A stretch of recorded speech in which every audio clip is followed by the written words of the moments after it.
Welcome to Practicing Connection, a podcast exploring the personal stories and collective practices that empower us to work together to improve our resilience and readiness in a rapidly changing world. Here to start the conversation are Jessica Beckendorf and Bob Bertsch. Hi, and welcome to the Practicing Connection podcast. I'm Bob Bertsch. And I'm Jessica Beckendorf. This year, our team at OneOp has been focusing on food security for military families. In the process of preparing for OneOp's 2023 Military Family Readiness Academy, titled Military Families and Food Security, A Call to Action, we came across a news article about Stronghold Food Pantry founder and CEO Monica Bassett. Monica's a military spouse and advocate for the underprivileged in the military community. And through her personal experience with food insecurity as a child and by connecting with military families facing these same struggles, she's made it her mission to ease the burden of food insecurity and shine a light on undernourishment of families. She founded Stronghold Food Pantry on Fort Leavenworth, Kansas, to respectfully supply resources to families, provide actionable solutions, and educate others on the crisis of food insecurity in the military. Monica was named the Armed Forces Insurance Army Spouse of the Year in 2022 because of her commitment to alleviating food insecurity. And we are so very excited to have her join us for the podcast and for today's conversation. Welcome to Practicing Connection, Monica. Thanks so much for joining us. Thank you. I appreciate y'all having me on. So, Monica, I'm really curious. What led you to your work on food security? So it really just started over COVID. Military families were stuck in a predicament where children were being sent home. School was out. Spouses had to either quit their job, try to find remote work. Things got really tight. And I was in an installation, Fort Riley, Kansas at the time. And we were also very highly deployable. Soldiers were always gone. And I started seeing the increased need and call to action of families needing help. They weren't asking for money. They weren't asking for rides. They weren't asking for big ticket items. They were asking for help stocking their refrigerator, their pantries. And I just started it from my garage. I started with our funds buying food. And what I actually did was bringing it back to something that you guys mentioned in your last podcast, community resilience. And I really identified the gap. I just sort of did it backwards. I identified the gap. I started with my own resources, my family, and then the community came. Then they found ways that they could contribute. And I had neighbors wheeling down in wagons, foods to stock up so that I could feed more military families. And it became a post-wide initiative. And after that, it grew to civilians wanting to contribute. And the community wanted to take part in this initiative to help its military families. And that's really how it started. Wow. So you started to touch on this, but how did you know where to start? Or tell me more about how you knew where to start. I didn't. Like, that is what pretty much every caring community volunteer has probably ever said. I really didn't know where to start. I just started doing stuff. So tell me more about that, Monica. It was a gut punch. It wasn't something awe-inspiring. It was a gut punch to have military spouses like myself asking for assistance, asking for help in the most humble of ways. And it really was something that either was going to bring you into action or face you to put the rose-colored goggles on and look the other way. And me and my family opted to just dive into it. And it really just started with knowing what I could do personally to help. After that, being that person that was in the forefront led others to say, I want to join you. And then the initiative grew. When I left Fort Riley, I knew I needed to leave this program with someone who I could entrust, because my mission was never to start something and let it die. It has to continue and has to continue helping families. And so I left it with the Spouses Club there at Fort Riley, and that program is still continuing now. Wow. One of the cool things I'm noticing in your story is that Sometimes even when we start alone in something like this, we're not alone. People will start to notice. And, we all have what's in our circle of control, the things that we actually can do ourselves.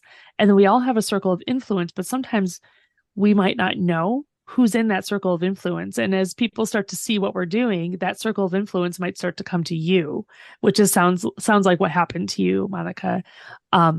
So in that same kind of vein, I'm really interested to know like what your collaborations were like, both sort of on installation and in the community. So did you collaborate with people who were out in the community as well as on installation? And if so, like, tell me a little bit more about how that came about and what that was like. Yes, absolutely. I think it's very important to build bridges with our civilian community.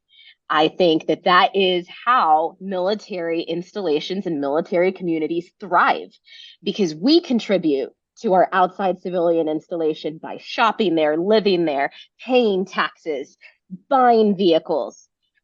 They want to also tie back into us. So when you can build that bridge and let them be helpful to military families in the installation, things can be very successful. And what I started there, I researched all the food pantries that were civilian food pantries around the installation, around several counties. And I started talking to their executive directors. I started volunteering. I started bringing groups of military spouses to come volunteer with me so that we could see the climate, the dynamic, how they operate, how they service. And after that, I started bringing in our local command team. We had command spouses come out and want to see for themselves what was happening in these outside communities, how they were servicing civilians and possibly military personnel that also attended there. I think it's very important to tie and to build those bridges with our outside community. Even now, fast forward 2 years, and Stronghold is a nonprofit. We are bringing in organizations from civilian communities, Kansas City, Wichita, Missouri, that want to help military families, but don't have a tie-in to the military community. And they're like, we don't even service your county. We don't even service that. Will you be our, an agency we can partner with? Absolutely. If that means that I can alleviate a burden to a military family somehow, absolutely. Let's try to figure out how to make this work. Do you have a sense for how they didn't have a tie-in to the military community? So a lot of the times it's, in the military, we are personified by the notion of we take care of our own. Mm-hmm. And that is a lot of what civilian organizations, hospital agencies that help a civilian community with diapers and formula and food.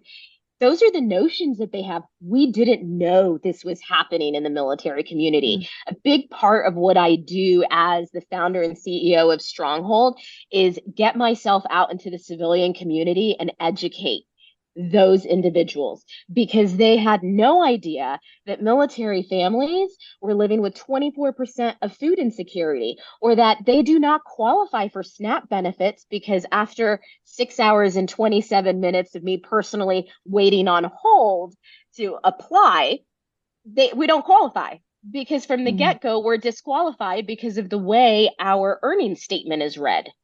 Which is shocking, because a same federally funded program of WIC runs a completely different way with regulations and guidelines, and military families do qualify for that.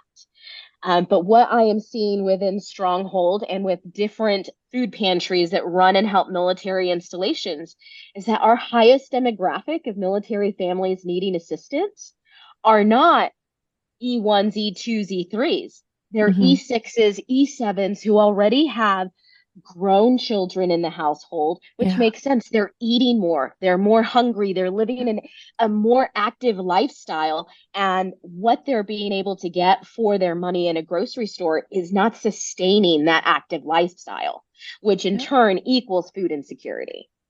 I mean, when my dad was E6, E7, I was a teenager and I needed money for the movies.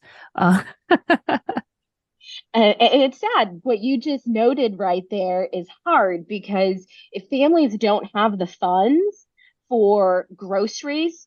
Sadly, they also don't have the funds for any actual fun that the family might have and activities that you would really love your children to enjoy. All those extra perks. Currently, Stronghold is doing a Pack the Backpack event next week for families, because PCS season is one of the largest factors in what tilts military families into food insecurity. And when you compound those expenses with a $200 back to school supply bill that is sometimes doubled and tripled, that's a huge burden. And so I always try to think of that. If military families don't have the financial means to really supply that adequate food, there are many other things that are going by the wayside as well. Monica, can you tell us a little bit more about how Stronghold got founded after you left Fort Riley? Yes.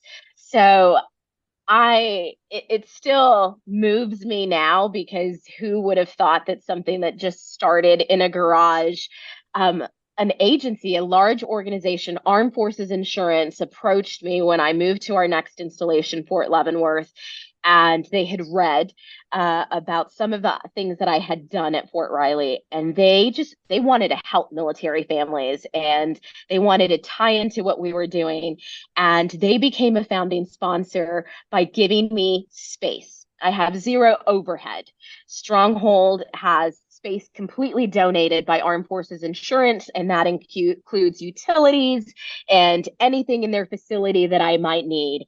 And that is tremendously generous. And that really, to me, shows their dedication to want to help the military community. Is that space on installation? It is. So we are on Fort Leavenworth in their building, just right around the corner from the local hospital. How have you seen kind of military families adapt to that, or come to Stronghold? Do you have a sense of where folks who needed help at Fort Leavenworth were going previously? Yes. So military families here, first and foremost, Fort Leavenworth is typically known as a very officer-heavy installation because we have the academy here. You have a lot of officers come in transitioning from captain to major. However, we also hold, the barracks prison on the other side of the installation, and we hold over 800 junior enlisted soldiers and families here. So that is very predominant in this installation. They used to attend services at outside organizations, Salvation Army, Catholic Charities, things of that nature. But there is always those fear of repercussions of who's going to report me, because a lot of outside food pantries, they require to take in earning statements, income, in order to get state and federal grants. And so they're always, anytime they have to identify who they are, put down their information, the first question that the director at Catholic Charities shared with me was, or that they say, are you going to share this with our commanders? Are you going to share this with the installation? And she's like, I always have to reassure them that we will not. And where Stronghold stands in the gap is the fact that to reassure them, to make sure that we do service and help all military families, because as I noted earlier, our families do not qualify for SNAP. And even if we did require them to apply, they would not qualify for our services if we required that. By standing in the gap, Stronghold requires no earning statements. If you say that you need assistance, if you can get past the stigma, if you can get past the fear of repercussions and the embarrassment, and you say you need assistance, then we're going to service you, no questions asked. And that's truly where we stand in the gap, because we are not a DoD facility. We do not run the numbers up. We do not take units, information, rank, any of that information and pass it along the chain. And we do not make them qualify by an earning statement. So we are truly very unique in the space where we do fall into that gap. And we have seen that in the course of 5 months, our patrons, and it's bittersweet because you never want someone to need this assistance, but it's also at the same time exciting that the word is getting out that they can trust you. And the more names that come on and the more relationships that we build with our patrons, they're like, my friend told me you guys were safe. They were never reported. So we really need some help. And then you have families coming in saying, we have an emergency request because, my spouse needed to leave or deploy TDY, and now we have all these expenses. And the fact that they can trust you and that word of mouth is getting out there is very special to Stronghold, because it means that we're doing something right. You talked a little bit about the stigma, and I just, in the introduction, I mentioned that, Stronghold tries to respectfully provide these things. What does that mean to you and to Stronghold Food Pantry to respectfully provide this service to our military families? That is probably one of my biggest notions, or something I keep in the forefront for me in my mission. And in the mission, it's in the mission statement as well, because it just means so much. Protecting a service member and their family's anonymity in our culture is huge. This is why they don't, report that they are having issues, right? It is noted from the Department of Defense that one of the largest issues that military service members, why they do not report having, food insecurity, financial difficulty, mental health issues, any of that, is always fear of repercussions and stigma. And so the way that Stronghold tries to protect their anonymity is they always reserve appointment times that they can have one-on-one time. They have a sanctioned time where they can come in, they can shop, have personal attention, and have someone that they can talk to, because a lot of the times they open up about various different items that are affecting their life or what brought them to this situation. For instance, an E2 that came in, he and his spouse were leaving a bad situation at home after high school, and they joined the service. Well, he then brought on his little brother, who is also a teenager, became his legal guardian. And as an E2, you don't have the pay to sustain another body, much less a teenage body. But these individuals were trying to be better global citizens. They were trying to do better for themselves, enroll in higher education paid by the military. And they were willing to bring on someone else so they wouldn't become a statistic. And these are the stories that personalized time, that anonymity that we protect, they bring out these stories in these people. They bring out the trust, and you start building these relationships. So we do privatize time slots for military families to come in. They can shop and they leave without bumping into a neighbor, bumping into, their NCO, bumping into an officer or anyone else. I also do not allow any people in uniform personnel in our area, and that includes my spouse, who tries to deliver food sometimes to me, but I yell at him, no one's allowed in here. You're not going to spook any of my patrons, because this is what's important to them. This is how we build trust. What have been some of the biggest challenges with in either experience on Fort Riley or Fort Leavenworth with running a food pantry on installation? It's probably, especially at Leavenworth, because we were getting a whole operational warehouse, and it's, the obstacles of weight.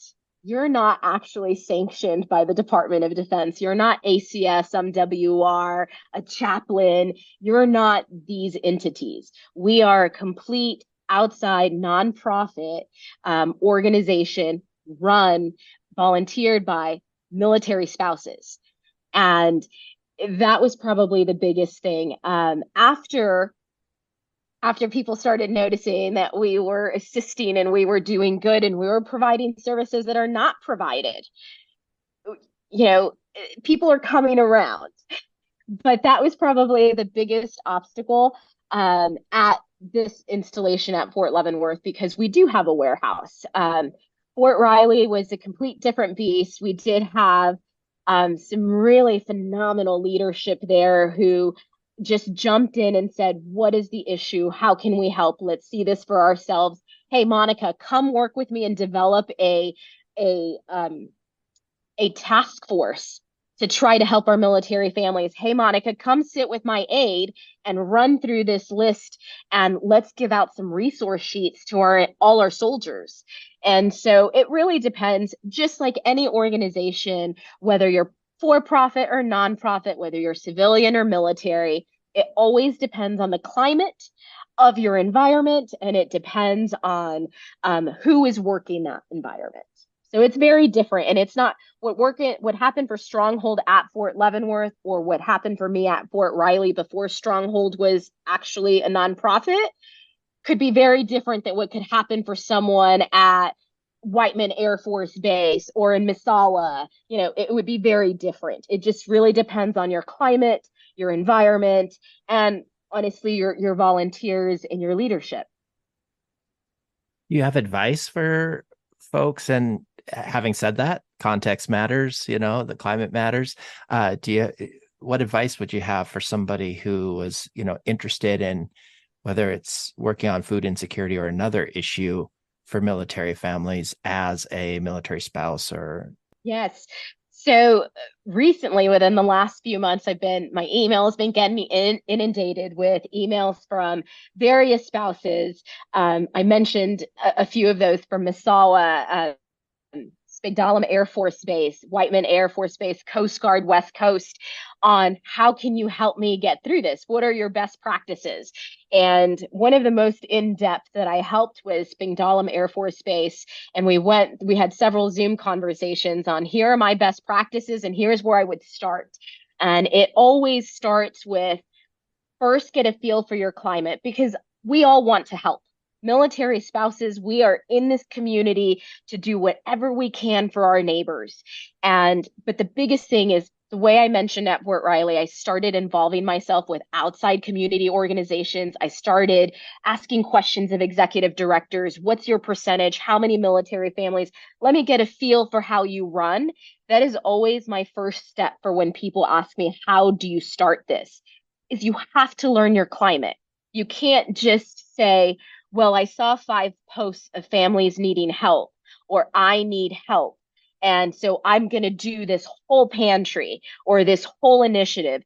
No, first research the climate, find out what resources are there, how they operate, maybe where the gaps are. Like maybe this resource is out there. However, this pantry at this chaplain's office is really only a coat closet or a cabinet and is only open between the hours of 8 and 10. And you have to answer the chaplain's 30-minute questions.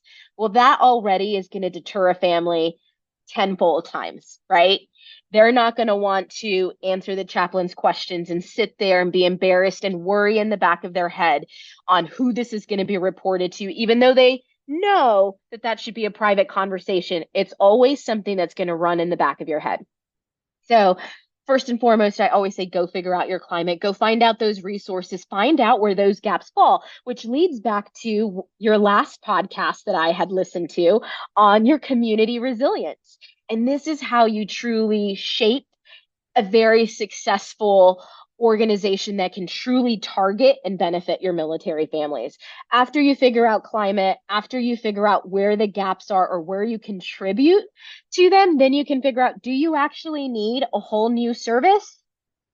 Or can you tap into these outside resources? And after that, then that leads you down the path of talking to Garrison Command and your chain command on post, then let it be that. But you're going armed with information. That is always my biggest thing. You need to be armed with the statistics, the data. That's what drives change. But by that time, you might also be armed with a whole network of other supports that are willing to step in and help if they can. Yes, you nailed it. Absolutely. That was super clear. I mean, you definitely have, it's very clear that you have lots and lots of experience with this. It's very clear. Is there a kind of specific practice that's been really helpful in your work or to you individually that you'd be willing to share with us? Something that you practice maybe regularly? Yes, a couple of things. As far as a food pantry goes, we practice always in that space of protecting anonymity and being able to serve our military families with dignity and respect. And that leads me to the practice of whether you're a volunteer or whether you're a staff member or part of our board, my practice of interviewing every single person who comes through that door, even a partner, a donor. I have turned away news stations, articles being printed about Stronghold, because anonymity and protecting our service members is always first for me. And that is a practice that I will never let go of, despite what happens. Like I said, I've turned away news stations who wanted to run stories. I've turned away articles because they want names and can we be there to film when you're giving food out? Absolutely not. And that also goes to who I bring on board, even a general volunteer, even someone that works within the pantry and the warehouse. If you are not in line with our mission and our passion, because to do this work, you have to have a passion for it. Not everyone who is sitting in an office for the Department of Defense, in organizations, at the chaplain's office who are assigned to be a chaplain's aide, not everyone has a passion to serve military families, and not everyone has a passion to be embedded in these stories and help them through their dark period and to be that hand up. So I am very particular in who I bring in. There has to be the practice of meeting me, of operating under me for a while before I can say you can fully volunteer here. And it's volunteer, it's for free. But I'm not going to bring in anyone who can slightly break or cause a mend in that relationship with our patrons. I mean, I'm a huge proponent of those one-on-one conversations. I really believe that through that you can not only find where there are bridges to be built, but you can also just continue to kind of deepen the network and deepen the supports for good work. Hey, Monica, I have one more question for you, and that is, you have accomplished so much and put so much of yourself into this and your family. What do you do for yourself in terms of practice to keep going and stay healthy and do the great work that you're doing? To be honest, not much. No, that is what we get into a lot. But no, I will say something, that my volunteer time at the pantry with like-minded individuals truly helps me get through some obstacles. When we were PCSing, we were stuck in a 7-week PCS for a 2-hour move. Okay, it was supposed to be door to door, but mishaps with privatized housing, all the stuff, and we were homeless, PCS homeless for 7 weeks. And during that time, I found a civilian food pantry and food drive to go to. And I cannot explain, pardon me, how happy my heart was after that and how centered I felt. So there is truly something that happens with giving work back to your community that is fulfilling. There is data out there on what community service does to your mental sanity, to help improve your wellness. And from the voices of our volunteers, one in specifically has said, I am so happy you exist. I'm so happy you allowed me to volunteer because this got me through the darkest time. Because we're building not only community with our patrons, but we're building community within our volunteers. We now have friends that they didn't have before. They now have someone they can depend on. And while we're working and stocking the shelves, a lot of the times we're also airing our grievances and our stresses and having a therapy session within ourselves. So I honestly have to say that a lot of that, and once the kids go back to school, it'll be a lot better too, because right now my children go to the pantry with me and that's not very calming. But going to the pantry really does help. And aside from that, we all like to talk to our community, our friends that have been with us for years and have seen me go from A to Z in all the aspects. I think communication is key to help alleviate a lot of the mental anxiety and mental stress. And then, I like a massage. Awesome. Yes, you got to that part at the very, very end. Yes. No, wonderful. That's awesome. Monica, I want to thank you so much for joining us and for the work that you're doing to support our military families in a time of need. Thank you so much for joining us and for the work that you do. It was great to talk with you. Thank you both for having me. I really appreciate it. Thank you for shining a light on what is happening with our military families and for Stronghold. That's it for this episode. Thank you so much for joining us. You can keep up with Practicing Connection by subscribing to the podcast in your favorite podcast app, by signing up to be a part of the Practicing Connection community at oneop.org/practicingconnection, and by following us on X. Our X handle is at PracticingCXN, Practicing Connection. That's at PracticingCXN.